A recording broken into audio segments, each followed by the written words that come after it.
महात्मा गांधी हमारे भारत के राष्ट्रपिता कहलाते हैं और इनकी इज्जत पूरी दुनिया में है। दुनिया में जब भी शांति की मिसाल दी जाती है तो सबसे पहले महात्मा गांधी का जिक्र किया जाता है। महात्मा गांधी को अहिंसा का पुजारी भी कहा जाता है। महात्मा गांधी एक मिडिल क्लास परिवार से ताल्लुक रखते थे। कड़ी मेहनत से बापू बैरिस्टर बने थे, यानी कि एक अच्छे वकील बने थे। महात्मा गांधी ने सिर्फ लाठी के जरिए इस देश को आजाद कराने में एक बड़ी भूमिका निभाई थी।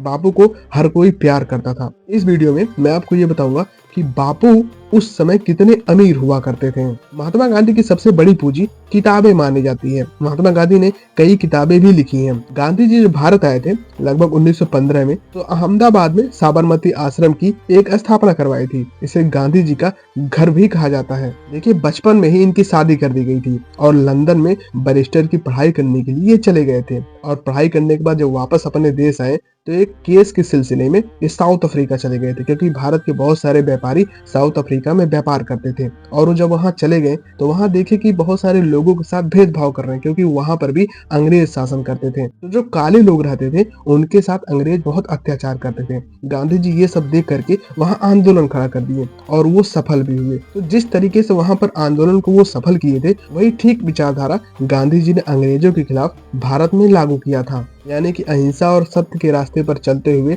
अंग्रेजों को भारत से बाहर निकालने की कोशिश गांधी जी कर रहे थे। महात्मा गांधी सादा जीवन उच्च विचार वाले शख्स थे। वे सिर्फ धोती कुर्ता पहना करते थे। गांधी जी भारत जब आए तो देखे कि यार भारत की मैक्सिमम पॉपुलेशन एक धोती से अपना गुजारा बसारा कर ले रही है, क्योंकि उस समय पॉवर्टी बहुत ही ज्यादा थी हमारे समाज में। तो उन्होंने सोचा कि अगर समाज में हमें रहना है, अपनी बात लोगों तक पहुंचानी है, तो समाज का रहन सहन अपनाना पड़ेगा। इसीलिए उन्होंने अपना बैरिस्टर वाला कोट पैंट त्याग दिया और एक धोती का दो पार्ट बनाया, एक लपेटा और एक ओढ़ लिया। ऐसा माना जाता है कि महात्मा गांधी के पास अपनी कोई प्रॉपर्टी नहीं थी। बिना संपत्ति के भी गांधी जी बहुत ही ज्यादा धनवान थे। जाहिर सी बात है, लोगों को प्यार ही उनके लिए धन था। मतलब कि उनके नाम कोई भी प्रॉपर्टी ही नहीं थी। तो अगर आपसे कोई पूछे कि महात्मा गांधी कितने धनवान थे, तो महात्मा गांधी के पास धन नहीं था, लेकिन उनके पास ऐसा धन था जो लोगों के पास नहीं होता है। उनको जानने वाले लोग थे। अब देखिए, हम सभी जानते हैं, पूरी दुनिया जानती है